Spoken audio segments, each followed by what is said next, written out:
तो पूरे YouTube में भी आप ढूंढ लोगे, ऐसा प्रैक्टिकल नॉलेज वीडियो आपको नहीं मिलेगा। तो आज हम बात करने वाले हैं 4 जो कंक्रीट टेस्ट हमारे होते हैं, प्रैक्टिकल आपको करके दिखाऊंगा कि कैसे हम स्लम टेस्ट करते हैं, क्यूब टेस्ट करते हैं, टेम्परेचर टेस्ट करते हैं या रिबाउंड हैमर टेस्ट करते हैं। ये वीडियोस आपको देखी भी होंगी हमारे चैनल पे, लेकिन आपके लिए फुल पैकेज में लेके आया हूँ फिर से कि कंप्लीट आप बैठ के कंप्लीट तीनों टेस्ट कर सकते हो और प्रैक्टिकली ये टेस्ट होंगे। आप साइट इंजीनियर हो या एग्जीक्यूशन फ्रेशर या जॉब नहीं मिल रही है तो आपको ये जरूर वीडियो देखनी पड़ेगी, क्योंकि इस वीडियो में आपको काफी नॉलेज मिलने वाला है। तो कंप्लीट वीडियो देखना, वीडियो थोड़ी लंबी है लेकिन नॉलेज काफी ज्यादा इस वीडियो में आपको मिलेगा। तो हम स्टार्ट करेंगे पहले स्लम टेस्ट से, फिर क्यूब टेस्ट करेंगे, फिर टेम्परेचर टेस्ट करेंगे और फिर रिबाउंड हैमर टेस्ट हम लोग करेंगे। तो कंप्लीट वीडियो आपको देखनी है। बस इंपॉर्टेंट टॉपिक है स्लम कोन टेस्ट या स्लम टेस्ट, आप बोल लो, आपने सुना ही होगा उसके बारे में। तो आज मैं उसका टोटल प्रोसीजर बताने वाला हूँ, आईएस कोड क्या कहता है, कितनी आपकी स्लम वैल्यू आनी चाहिए, कैसे हम करते हैं, सब प्रोसीजर स्टार्ट से एंड तक आपको बताने वाला हूँ। और ये काफ़ी इंपॉर्टेंट टॉपिक है क्योंकि हर साइड पे स्लम टेस्ट होता ही होता है। जैसे अभी देखो ट्रांसमिक्सर आया स्लम, तो हमें जैसे ही कंक्रीट आता है हमें स्लम टेस्ट करना होता है। पहले मैं आपको प्रोसेस बता देता हूँ कैसे कैसे होता है, उसके बाद मैं स्लम वैल्यूज़ बताऊँगा और इसके बारे में मेन चीज़ें आपको बताऊँगा। सबसे पहले हम करते क्यों स्लम टेस्ट? हम करते हैं इसकी वर्केबिलिटी चेक करने के लिए कि जो कंक्रीट आया वो वर्केबल है कि नहीं है, या सेग्रीगेशन ब्लीडिंग वगैरह होगी नहीं होगी, ये सब हम स्लम टेस्ट से चेक कर सकते हैं। सबसे पहले क्या करना है, देखो जो हमारा स्लम टेस्ट होगा उसको अच्छे से प्लेटफॉर्म बना के उसको अच्छे से उसको रख देना है और इसको भरना है आपको कितने, 4 लेयर में। हमेशा याद रखना, एक कन्फ्यूज़न चीज़ है, 4 लेयर में भरना है और हर लेयर में आपको 25 से 28 टैपिंग करनी है। जैसे देखो 16 mm की रॉड होगी आपकी और देखो टैपिंग कर रहे हैं 1 2 3, ऐसे ही आपको 25 बार उसको ठोकते जाना है। मतलब नीचे एक लेयर होगी, अभी डालते हैं हम दूसरी लेयर। मैंने कितनी लेयर कहा आपको, 4 लेयर। और कन्फ्यूज़न कहाँ होती है इसमें, क्यूब जो होता है, cube test, compressive strength test करते हैं जब हम क्यूब भरते हैं तो उसमें हम 3 लेयर भरते हैं और 35 स्ट्रोक मारते हैं। इसमें क्या करते हैं, हम 4 लेयर में भरते हैं और कितनी, 25 स्ट्रोक मारते हैं हर लेयर में।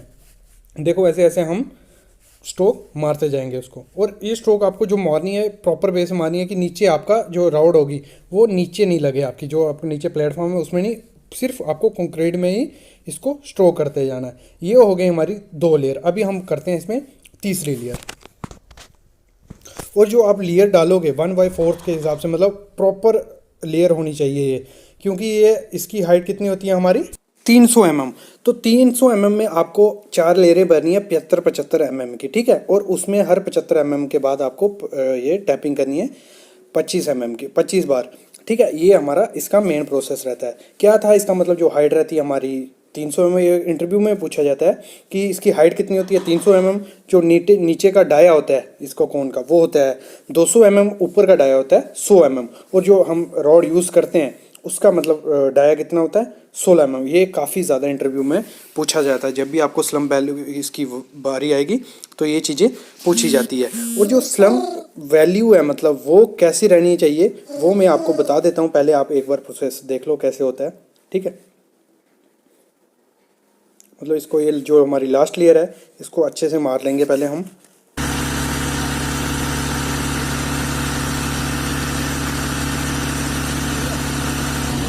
साफ करते हैं चारों तरफ से,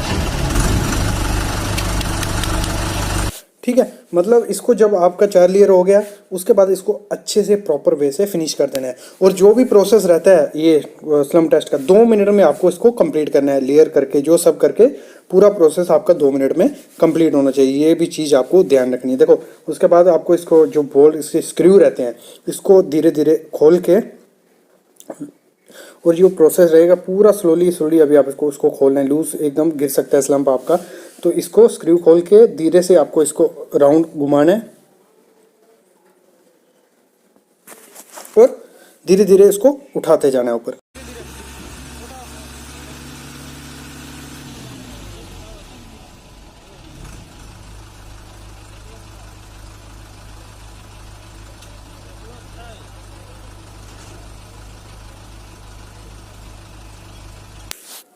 तो ये हो गया मतलब आपका कोन टेस्ट का। अभी मेन चीज़ जो देखनी है आपको, ये देखो, ये जो हमारी 16 mm की रॉड है, इससे हम चेक करते हैं कि हमारा स्लम्प कितना आ रहा है। देखो ये प्रोसेस रहता है, देखो कितना सिंपल था, पूरा प्रोसेस मैंने आपको बता दिया। अभी देखो आपको सामने नहीं दिख रहा होगा इसमें, लेकिन हमारी वैल्यू आ रही है 100, देखो ये आपको दिख पा रहा होगा थोड़ा बहुत, तो हमारी वैल्यू है 160 mm। देखो हमारा स्लम्प कितना आया 160 mm। तो IS कोड 456-2000 क्या कहता है आपकी स्लम्प की वैल्यू कितनी होनी चाहिए, वो भी मैं बताता हूँ आगे, और दूसरा बताता हूँ कितने टाइप के हमारे स्लम्प होते हैं।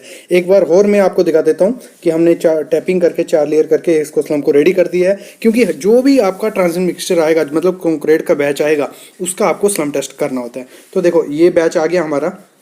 अभी इसका अगर हम स्लम्प देखें कितना है, पहले वाले का आया था हमारा 160, अभी दूसरे का मैं बताता हूँ आपको, और इसमें वैल्यू कितनी रहती है। तो वैसे ही हम धीरे धीरे इसको उठाते जाएंगे।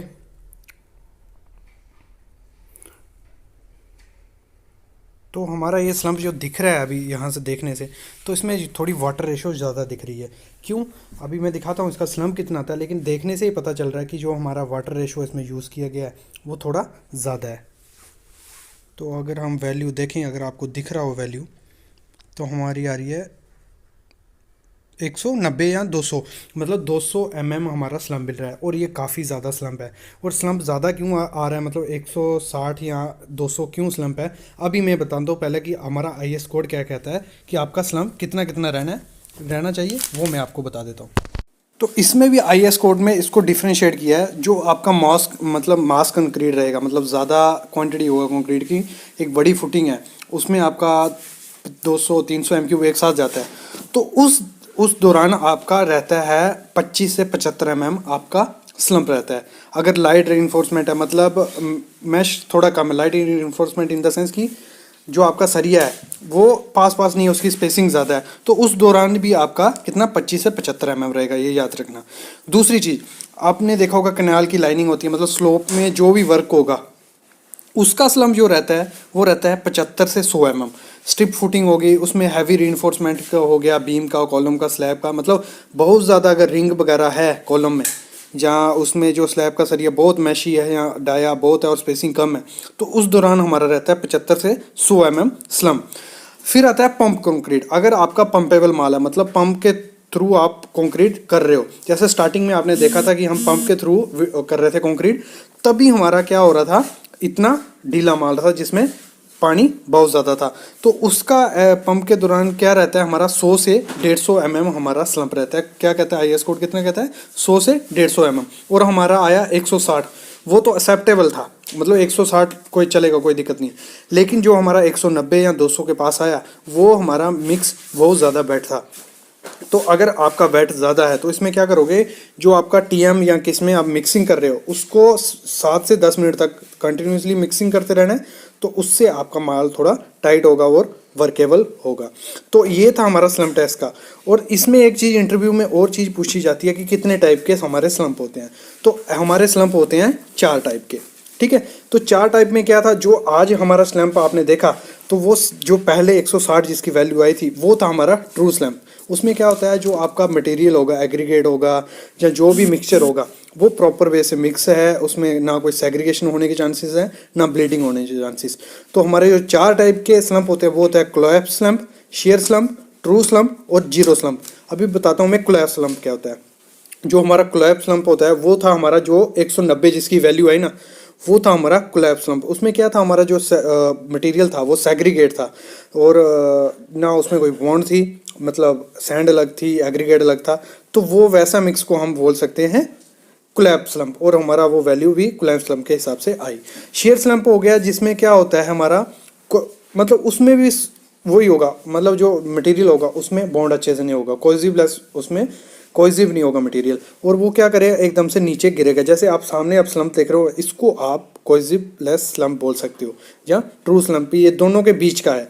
तो हमारा ट्रू स्लम्प मैंने बता दिया, जो प्रॉपर बेस है, सब जिसमें बढ़िया है वो ट्रू स्लम्प हो जाता है। फिर आता है हमारा जीरो स्लम्प। जीरो स्लम्प हुआ हमारा जिसमें क्या होगा, जब आप स्लम्प टेस्ट कर रहे होंगे, जब आप इसको कोन को उठाओगे, तो जो एग्रीगेट होगा ना, उसकी शेप वैसे ही बन जाएगी, जैसा आपका स्लम्प है ना वैसा ही कोन कंक्रीट का बन जाएगा, तो वो हो गया हमारा जीरो स्लम्प। याद रखना, ये हो गया। तो ये 4-5 चीज़ें आपको इंटरव्यू में भी पूछी जाती हैं एज ए फ्रेशर। जब आप साइड पे भी जाओगे तो सबसे पहले टेस्ट यही होगा आपका जब भी कंक्रीट आएगा। तो इसमें कुछ ज़्यादा नहीं था, जैसे जैसे मैंने प्रोसेस बताया ये आपको फॉलो करना है। और इस टॉपिक को अगर आपको थ्योरेटिकल वे से अच्छे से पढ़ना है तो हमारी वेबसाइट civilsitevisit.com पे मैंने सब ये जो मैं आपको बताया है सब उसमें मैंने थ्योरेटिकल वे से लिखा है, आप पढ़ो, काफ़ी इंपॉर्टेंट टॉपिक है ये। तो हो गया होगा आज का टॉपिक मेरा किस पे है, तो काफ़ी ज़्यादा इंपॉर्टेंट टॉपिक है कि कैसे हम कंप्रेसिव स्ट्रेंथ टेस्ट करते हैं, मतलब कंक्रीट की स्ट्रेंथ कैसे चेक करते हैं, वो सब प्रोसीजर में आज आपको बताऊंगा। टोटल प्रोसीजर इसमें मैं आज वीडियो में बताने वाला हूं। उसमें क्या क्या चीज़ें आपको पता होनी चाहिए, इंडियन स्टैंडर्ड कोड क्या कहता है, क्या क्या इसमें हमें फॉलो करना है, वो सब मैं आज आपको बताने वाला हूँ।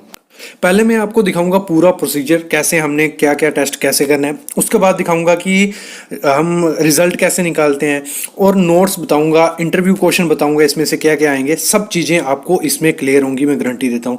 काफ़ी इंपॉर्टेंट टॉपिक है ये, साइड पे जाके आपको काफ़ी काम आएगा। तो सबसे पहले स्टार्ट करता हूँ। सामने आप देख रहे हो क्यूब है हमारा, मतलब इस टेस्ट में क्या करते हैं हम, जो कंक्रीट हम यूज़ कर रहे हैं उसकी स्ट्रेंथ टेस्ट करते हैं 7 दिन में, 28 दिन में, 14, जब भी आपको टेस्ट करना होता है, लेकिन नॉर्मली हम 7 और 28 दिन लेते हैं। ठीक है, तो सबसे पहले प्रोसीजर में आऊँ मैं। प्रोसीजर में क्या चीज़ें होती हैं, सामने आप देख रहे हो 150 mm बाई 150 mm का, या 15 सेंटीमीटर बाई 15 सेंटीमीटर का बोल सकते हो, क्यूब यूज़ किया गया है। तो ऐसे नॉर्मली हम 150 बाई 150 का ही यूज़ करते हैं, लेकिन 100 mm का भी यूज़ कर सकते हो, IS कोड कहता है। लेकिन अगर 20 mm से आपका एग्रीगेट छोटा है, तभी, अगर बड़ा है तो आपको 150 बाई 150 का ही यूज़ करना पड़ेगा। तो मैं पहले प्रोसीजर, आप क्या, मैं बीच बीच में आपको बताता भी जाऊंगा। सामने प्रोसीजर चल रहा है, पहले मैं थोड़ा बता देता हूं, उसके बाद मैं इसका जो बेसिक है वो बताता जाऊंगा। जो क्यूब रहेगा आपको जो फिल करना है, मतलब कंक्रीट के टेस्टिंग के लिए क्यूब को 3 लेयर में आपको फिल करना है। 150 का है आपका, तो आपको 50 mm की लेयर करनी है, और 35 स्ट्रोक उसको करना है। सामने आप देख रहे हो टैपिंग कर रहे हैं। और जो स्ट्रोक करने के लिए आपको जो यूज़ करनी है रॉड, वो 16 mm की रॉड होनी चाहिए और 600 mm लॉन्ग रॉड होनी चाहिए। ये इंटरव्यू में भी पूछा जाता है। और अगर आप बाई चांस 100 mm का क्यूब यूज़ कर रहे हो, मतलब 100 वो भर रहे हो, उसमें आपको 25 स्ट्रोक करनी है हर लेयर में। ठीक है, ये चीज़ होती है। तो मतलब अभी सामने आप देख रहे हो हम 6 क्यूब भर रहे हैं, उसमें हमें 3 लेयर में भरना है और उसको 35 बार स्ट्रोक देनी है। ठीक है, जब भी मतलब क्यूब आपको कास्ट करना है, एक चीज़ ध्यान देनी है कि उसमें प्रॉपर वे से अंदर से ऑयल किया होना चाहिए कि कंक्रीट उसमें चिपके नहीं। दूसरा, उसको फिक्स बराबर होना चाहिए उसका नट बोल्ट, कि उसका प्लस माइनस 2 mm से छोटा बड़ा नहीं होना चाहिए। ये चीज़ आपको ध्यान देनी है। और जब आप कास्ट करो उसके जॉइंट में से पानी लीकेज नहीं होना चाहिए, ये ध्यान देना होता है जब आपको उसको क्यूब को फिल करना है। ये हो गया हमारा मतलब फिलिंग के दौरान का।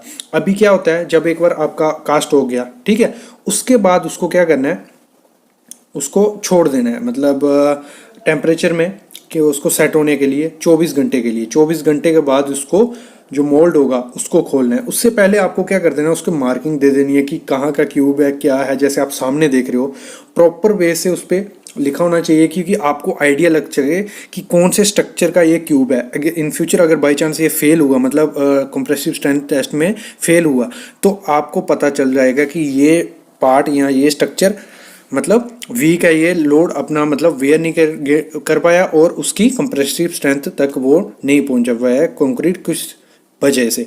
तो ये हो गया हमारा दूसरा पॉइंट। तीसरा पॉइंट क्या करना है, जब आप दूसरे दिन उसको खोलो, 24 घंटे बाद उसको खोलो, तो उसको क्यूरिंग में डालने से पहले आपको क्या करना है, उसको तब तक वेट हेजन क्लॉथ होगा जो गीला करके एक मतलब बोरी ले लो, उसको ढक के रखना है, तब तक आप उसको पानी में नहीं डालो। ये चीज़ भी आपको ध्यान देनी है। अगर ये चीज़ें आप मतलब टेस्टिंग के दौरान ध्यान में नहीं रखोगे तो काफ़ी ज़्यादा इफेक्ट कर सकता है टेस्ट को, मतलब काफ़ी इफेक्ट पड़ सकता है इन चीज़ों का भी। मतलब टेम्परेचर भी आपको प्रॉपर 27 से 30 होना चाहिए जहाँ पे वो क्यूब रखे हैं सूखने के लिए, मतलब 24 घंटे के लिए। उसके बाद जब उसको पानी में नहीं डाला है, बाहर रखा है, तो ये चीज़ें भी ध्यान देनी है। और जब आप उसको देखो पानी में डालोगे क्यूरिंग के लिए, तो जो पानी का टेम्परेचर होना चाहिए 27 से 30 डिग्री तक टेम्परेचर होना चाहिए पानी का। ये चीज़ भी आपको ध्यान रखनी है। दूसरा क्या ध्यान रखना है, सामने आप जैसे क्यूब देख रहे हो पड़े हुए हैं इनका, क्योंकि हमारा टेस्टिंग का दिन रहता है 7 और 28 दिन, ठीक है। तो इस दौरान आपको 7-7 दिन बाद पानी चेंज करता ही रहना है, मतलब तब तक भी आपकी टेस्टिंग रहे, हर 7 दिन बाद आपको पानी चेंज करना है। और ये ध्यान देना है कि जो पानी आप यूज़ कर रहे हो उसमें कोई भी केमिकल इम्प्योरिटीज़ या ऐसे भी नॉर्मल इम्प्योरिटीज़ नहीं होने चाहिए, पानी बिल्कुल क्लियर होना चाहिए। ये चीज़ भी आपको टेस्टिंग के दौरान देनी है। अगर ये चीज़ भी, क्योंकि अगर केमिकल वाला पानी होगा तो वो भी क्यूब की स्ट्रेंथ पे इफेक्ट कर सकता है। और एक चीज़ ध्यान देनी है, जब आप क्यूब बाहर हैंडल करो कभी, मतलब खोलने के टाइम या डालने के टाइम, तो उसके कॉर्नर्स वगैरह ये चीज़ें नहीं टूटे, वो भी स्ट्रेंथ या टेस्ट पे इफेक्ट कर सकती है। ठीक है, ये हो गया पार्ट हमारा थर्ड। अभी उसके बाद क्या करना है, आपको करनी है उसकी टेस्टिंग का मेन जो पार्ट है हमारे टेस्ट का। तो टेस्टिंग के पहले आपको ये ध्यान देना है कि जब भी टेस्टिंग करो उसको क्यूब जो आपका बिल्कुल साफ़ होना चाहिए, उसमें पानी वानी कुछ नहीं लगा होना चाहिए, क्लीन बिल्कुल होना चाहिए, उसके बाद ही आप टेस्टिंग कर सकते हो। तो सामने देखो अभी हमारा क्यूब रेडी है टेस्टिंग के लिए। उसको क्या करना है, सबसे पहले आपको लाके उसको जब मशीन में फिक्स करो तो प्रॉपर वे से वो पूरा पैरेलल होना चाहिए ऊपर वाली प्लेट से, कि लोड उस पर प्रॉपरली पड़ता रहे। इसमें मैं 3-4 क्यूब आपको टेस्ट करके दिखाऊंगा, उसका रिजल्ट भी दिखाऊंगा, क्या क्या चीज़ें देखनी है वो सब बताऊंगा मैं। इसको पहले टाइट कर लेना है जो बोल्ट होगा। उसके बाद जो, क्योंकि मशीन इसमें दो आती है, मैन्युअली भी आती है, इलेक्ट्रॉनिक भी आती है, जो भी हो सिंपल प्रोसेसर रहता है वो हैंडल करना आपको आ जाएगा जब आप करोगे। मेन पर्पस है कि टेस्ट करना क्या क्या है, चीज़ें क्या क्या देखनी है। जैसे आप सामने देखो, अभी 2 मैं स्पेसिमेन चेक करके बताऊंगा, उसके बाद उसका रिजल्ट निकालेंगे हम। उसके बाद मैं बताऊंगा कि कितने MQ पे कितने सैंपल भरने हैं आपको, और कितने दिन में कितनी स्ट्रेंथ आती है, कैसे निकालना है, सब मैं आपको आगे बताऊंगा। पहले आप देख लीजिए कैसे हम टेस्ट करते हैं। देखो ग्रेजुअली हमें लोड डालना है। और एक चीज़ ध्यान देनी है, जब भी आप लोड डालोगे उस पर, तो लोड जो आपको प्रोवाइड करना है 140 kg पर स्क्वायर mm या सेंटीमीटर आपको प्रोवाइड करना है। ये डिपेंड मशीन पे आप इजीली कर सकते हो। देखो हमने लोड डाला उसको 140 kg पर स्क्वायर mm के हिसाब से, तो लोड धीरे धीरे उस पर जो स्पेसिमेन कंक्रीट का हमने क्यूब डाला है उस पर पड़ता जा रहा है। देखो सामने दिख रहा होगा आपको 300 किलो न्यूटन, 400 किलो न्यूटन, ये धीरे धीरे उस पर लोड पड़ता जा रहा है। और ये अपने आप, अगर ऑटोमेटिक है वो अपने आप रुक जाएगी। इसमें भी आपको इजीली पता चल जाता है, मैन्युअली में देखो लोड उसमें अभी मैं दिखाता हूँ आपको, थोड़ा बहुत उसमें क्रैक दिखेगा आपको, उससे आपको हमें पता चल जाएगा। देखो सामने उसमें क्रैक पड़ गया है, और यही मतलब उसका हमारा टेस्ट का था। और सामने जैसे उसमें क्रैक आया, इसमें जो इसका नीडल है वो नीचे आता रहा और दूसरा नीडल ऊपर ही है। तो उससे हमें इजीली पता चल जाएगा कि कितने लोड पे वे फेल हुआ। और टेस्ट के दौरान आपको ये लिखते रहना है कि कितने लोड पे फेल हुआ, क्योंकि मैं आगे आपको बताऊंगा कि कैसे हम इसका रिजल्ट निकालेंगे कि आपका जो टेस्ट है कंक्रीट मतलब स्ट्रेंथ टेस्ट, वो पास है फेल है, यहाँ ये सब चीज़ें आपको बताऊंगा। देखो सामने आपको दिख रहा होगा थोड़ा बहुत 650 आपका रीडिंग आया। ये नोट करके रखो, आगे मैं रिजल्ट इसका बताऊंगा। एक और स्पेसिमेन को मैं टेस्ट करके बताता हूं, उसके बाद हम आगे चलते हैं। इसको हमने डाल दिया अच्छे से वेटर वे से पैरेलल करके। उसके बाद हम इसको प्रॉपरली टाइट कर लेंगे।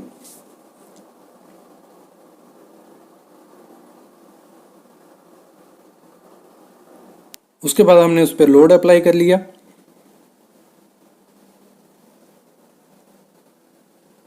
लोड अप्लाई कर लिया, उसके बाद ऑन करके उस पर हम वेट करेंगे कि कब वो स्पेसिमेन हमारा जो टेस्ट का वो फेल होगा।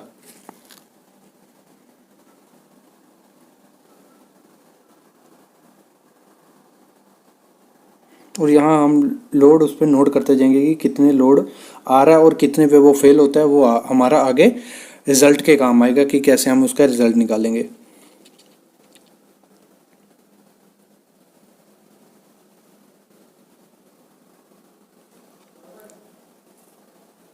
ठीक है, इस पे हमारा देखो स्पेसिमेन में क्रैक आ गया, ये इस पे हमारा फेल हो गया।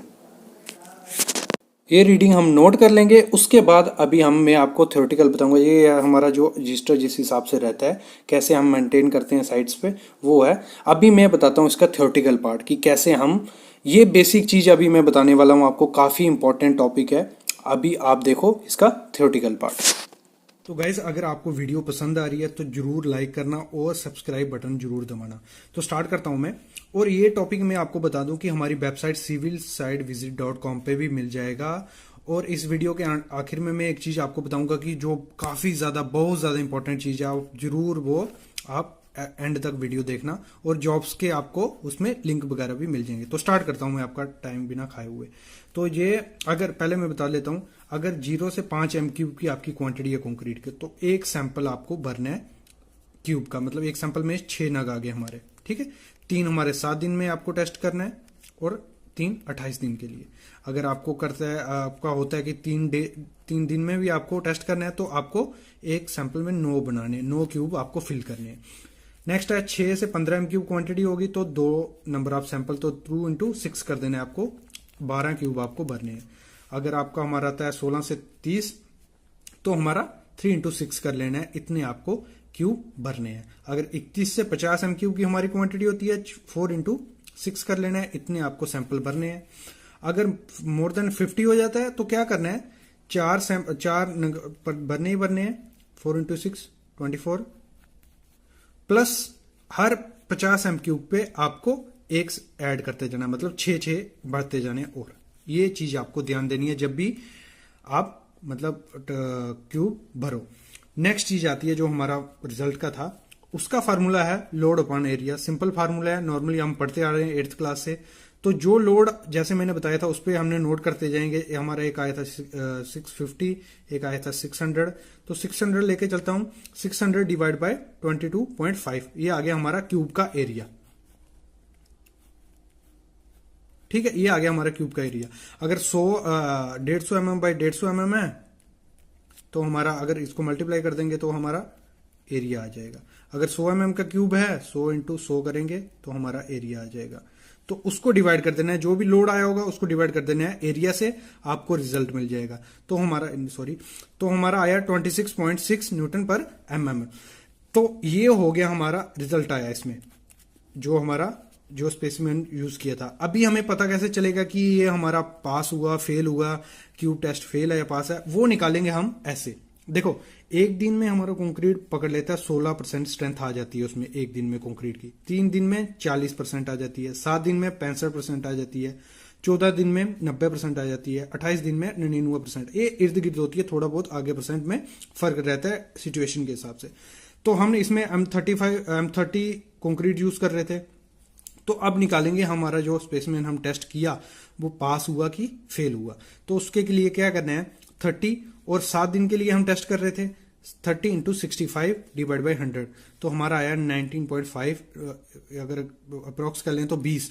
तो हमारी स्ट्रेंथ कितनी आई वहां, 26.6, तो 20 छोटा है, मतलब हमारा वो स्पेसिमेन जो टेस्ट किया वो पास हो गया। वैसे अगर हम 28 दिन के लिए करेंगे तो क्या करना है, 30 × 28 डिवाइड बाय 100, जो भी आएगी आपकी वैल्यू, उससे हमें पता चल जाएगा कि ये हमें IS कोड कहता है कितनी वैल्यू होनी चाहिए और आई कितनी। इससे हमारा सिंपली निकल जाएगा कि आपका जो टेस्ट किया आपने वो स्पेसिमेन पास है कि फेल है। तो गाइस, ये था छोटा सा टॉपिक था लेकिन काफी ज्यादा इंपॉर्टेंट टॉपिक था। हर साइड पे, अगर आप किसी भी फील्ड में जाते हो, बिल्डिंग में, टनलिंग में, ब्रिज में, रोड में, रेलवे में, हर जगह ये टेस्ट आपको काम आएगा। और इंटरव्यू में भी ये क्वेश्चन इसमें से पूछे जा सकते हैं। कुछ भी इसमें दिक्कत आती है, अगर जल्दी में मैंने बोलने में थोड़ा आगे पीछे कर दिया होगा, तो आप जाके हमारी वेबसाइट civilsitevisit.com पे जाके पढ़ सकते हो पूरा। उसमें IS कोड भी मिल जाएगा और आपको ये पूरा उसमें टॉपिक मिलेगा। जैसे मैंने कहा था कि मैं आपको कुछ इंपॉर्टेंट चीज बताऊंगा, तो वो इंपॉर्टेंट चीज ये है कि मैंने कुछ अपनी वेबसाइट पे स्पेसिफिकेशंस ऐड किए हैं, जो स्पेसिफिकेशन इतनी ज्यादा इंपॉर्टेंट है कि आपको इंटरव्यूज में काफी ज्यादा काम आएगी। और प्रैक्टिकल नॉलेज उसमें इतना है कि आपको सब वो चीज जरूर पढ़नी चाहिए। कम से कम वो 15-16 चीजों पे मेरे स्पेसिफिकेशंस हैं, वो बड़ी बड़ी कंपनीज में यूज की जाती हैं वो स्पेसिफिकेशंस, वो मैंने अपनी वेबसाइट पे ऐड की है। जॉब के लिंक्स हैं, आप जाके चेक करो, काफी इंपॉर्टेंट चीज है वो। तो फ्रेंड्स, आज जिस टॉपिक पे हम बात करने वाले हैं वो थर्मोमीटर है, मतलब कंक्रीट का टेम्परेचर हम थर्मोमीटर से कैसे चेक करते हैं, उसमें मिनिमम और मैक्सिमम टेम्परेचर कितना होना चाहिए इंडियन स्टैंडर्ड के हिसाब से, जहाँ ACI से या ASTM से। तो वो आज हम बात करेंगे, पूरा प्रोसीजर मैं आपको बताऊंगा कैसे हम करते हैं प्रोसीजर इसका, वो स्टार्ट करते हैं, ठीक है। तो सबसे पहले क्या करना है, जो फ्रेश कंक्रीट होगा आपको ले लेना है उसको। तो उसमें क्या करना है आपको, आपका जो थर्मोमीटर होगा मिनिमम 3 इंच आपको इंसर्ट करना है उसके अंदर। ठीक है, और 2 मिनट तक उसको उधर ही रहने देना है। और ये कभी कभार बहुत टाइम ये गलती हो जाती है कि उसको बाहर निकाल देते हैं फिर टेम्परेचर देखते हैं, ये नहीं करना है। मतलब उसको 2 मिनट तक अंदर रखना है और उसका टेम्परेचर नोटिस करना है। और होता क्या है, मिनिमम टेम्परेचर कितना होता है अकॉर्डिंग ASTM मतलब अमेरिकन सोसाइटी टेस्टिंग मशीन के हिसाब से आपका 26 से 35 डिग्री तक आपका होना चाहिए। मतलब इसका टेम्परेचर परफेक्ट है। और इस थर्मोमीटर की एक्यूरेसी कितनी है 1 डिग्री फ़ारेनहाइट, मतलब बिल्कुल एक्यूरेट आपको ये बताएगा। और आपका मतलब इंटरव्यूज में क्वेश्चन पूछा जाता है कि कितना मैक्सिमम होना चाहिए, तो 35 आपका एक्यूरेट रहता है, मतलब 35 चलता है। और मिनिमम कितना 26 से 35 तक, मतलब इतना आप ले सकते हो। ये रही बात अगर मतलब कंक्रीट टेम्परेचर की। अगर दूसरी चीज़ हम देखा जाए तो मतलब जो बेस्ट हमारा प्लेसिंग और क्यूरिंग का जो रहता है, तो अगर आप 15 से 25 डिग्री के सेल्सियस में कास्टिंग करोगे तो वो परफेक्ट है। उससे क्या होगा, आपके कंक्रीट में क्रैक्स भी नहीं आएंगे और क्या होगा, मतलब हाई स्ट्रेंथ, अच्छी स्ट्रेंथ भी पकड़ेगा। अगर टेम्परेचर बाई चांस समर में 35 डिग्री से ऊपर है, तो अगर तब करोगे आप तो क्रैक और श्रिंकेज होने के चांसेस बहुत ज़्यादा हैं। तो एक बार फिर से मैं करके दिखाता हूँ कि अभी हमारा टेम्परेचर कितना आता है। पहले इंसर्ट कर लो 3 इंच उसको और उसको रहने दो, मतलब हमारा दोबारा उतना टेम्परेचर मिलता है जितना अभी हमने चेक किया कि नहीं।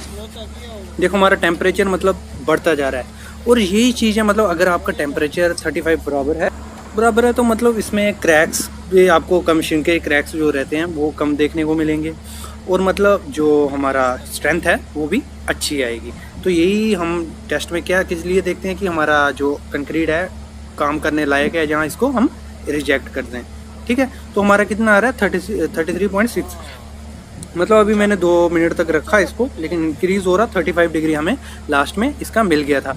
अभी मैं थोड़ी देर बाद उसका दिखाता हूँ क्यूरिंग का, मतलब कास्टिंग के दौरान जो हमने 2 टेस्ट किए उसमें हमारा कितना मिल रहा है वो भी, क्योंकि उसमें क्या होगा हमारा थोड़ा बहुत आगे पीछे इंक्रीज़ होता रहता है। जब आप मतलब कास्टिंग के दौरान आपका टेम्परेचर जो बाहर का टेम्परेचर भी ऐड होगा तो उससे भी थोड़ा वेरी कर सकता है, इसमें कोई चिंता नहीं है। मतलब 35 कास्टिंग के दौरान आपको 37 मिलता है, 37 मिलता है, वो एक्सेप्टेबल है।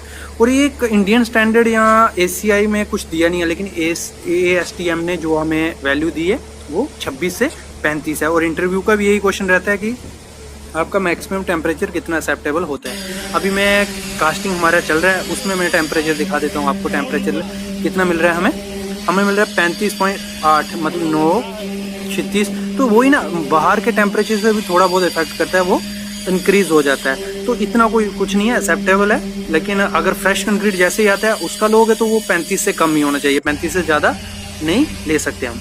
तो सेकंड टाइम हमने जब टेस्ट किया वो कास्टिंग हो गया है, फिनिशिंग हो गया, उसके बाद कितना मिल रहा है हमें 36 से 37, वही मतलब सेम रिजल्ट रहता है। तो फ्रेंड्स काफ़ी डिमांडेड आपका टॉपिक लेके आया हूँ मैं, रिमाउंड हैमर या स्कैमिड हैमर। तो कैसे हम साइड पे कंप्रेसिव स्ट्रेंथ चेक कर सकते हैं कंक्रीट की, या बोल लो हार्डनेस उसकी कैसे चेक करेंगे, क्योंकि इससे जो हमारी कंप्रेसिव स्ट्रेंथ की वैल्यू एक्यूरेट नहीं आती है। तो इसको हम मेनली यूज़ करते हैं कंक्रीट की हार्डनेस चेक करने के लिए।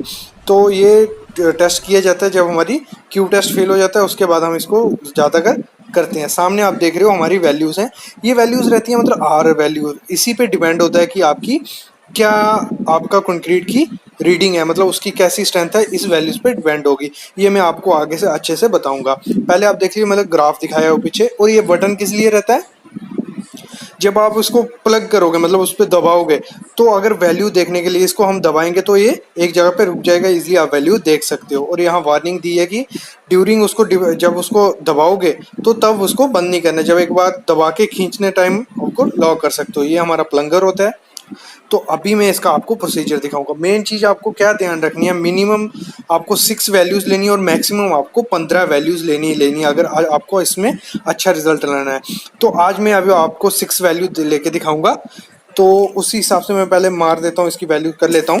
मेन ये किसके लिए होता है, मतलब उसकी कंक्रीट की हार्डनेस चेक करने के लिए। तो मैं 6 मार्किंग कर लेता हूँ कि हमें यहाँ करना है। एक चीज़ आपको ध्यान रखनी है, जहाँ भी आप इसको टेस्ट करोगे वो सरफेस आपका बिल्कुल स्मूथ साफ होना चाहिए। और दूसरा मतलब जो आपको 20 mm कॉर्नर से अंदर ही उसको टेस्ट लेना है। तो इसकी जो हमने वैल्यू पहले हमने जो टेस्ट किया इसका कितना है हमारा 38। ठीक है, ये नोट कर लेना है, जितनी आपकी वैल्यू आएंगी 6 उनको नोट कर लेना है और उनका मीन करके जो एक वैल्यू रहेगी आर वो डिसाइड करिए कैसे। नेक्स्ट वैल्यू कितनी आई हमारी 60।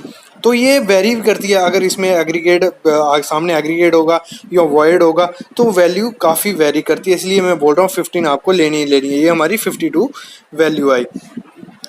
तो वैसे हम जो अपनी नेक्स्ट रीडिंग लेंगे तो वो कितनी आती है हमारी, वो आई हमारी 52। वैसे ही इसको 6 बार करना है और उसका मीन करके आपको वैल्यू ले लेनी है। मैं लास्ट में दिखाऊंगा ग्राफ, अभी हम इसको आप वैल्यू नोट करते हैं और साथ साथ में लास्ट में ग्राफ दिखाऊंगा कि हमारा जो कंक्रीट था एक कैसी क्वालिटी का है, क्योंकि वो ग्राफ ही डिसाइड करेगा कि इसमें क्या है। ये हमारी 44 वैल्यू आई, तो हमारी 6 वैल्यू हो गई। इसमें अभी हम इसको सबको ऐड कर लेते हैं और डिवाइड कर लेंगे जितनी वैल्यूज़ होंगी, ठीक है। तो जो वैल्यू इन सबका रिजल्ट आएगा, मतलब 30, 40, 35, 36 जो भी, वो डिसाइड करेगा। सामने आप टेबल देख रहे हो, ठीक है। हमारी वैल्यूज़ किस में आ रही थी, हमारी आ रही थी ग्रेटर देन 40।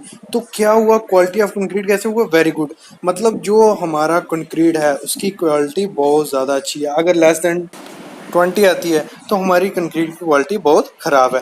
तो ये टेस्ट मेनली यूज़ किया जाता है हार्डनेस चेक करने के लिए, ना कि कंप्रेसिव स्ट्रेंथ कंक्रीट की। तो ये काफ़ी वेरी करता है वॉइड्स की वजह से, एग्रीगेट की वजह से, और यूज़ करने के तरीके से। हमेशा ध्यान रखना है कि 90 डिग्री मतलब हॉरिजेंटली आपको इसको पुश करना है।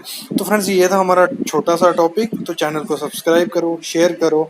Thank you.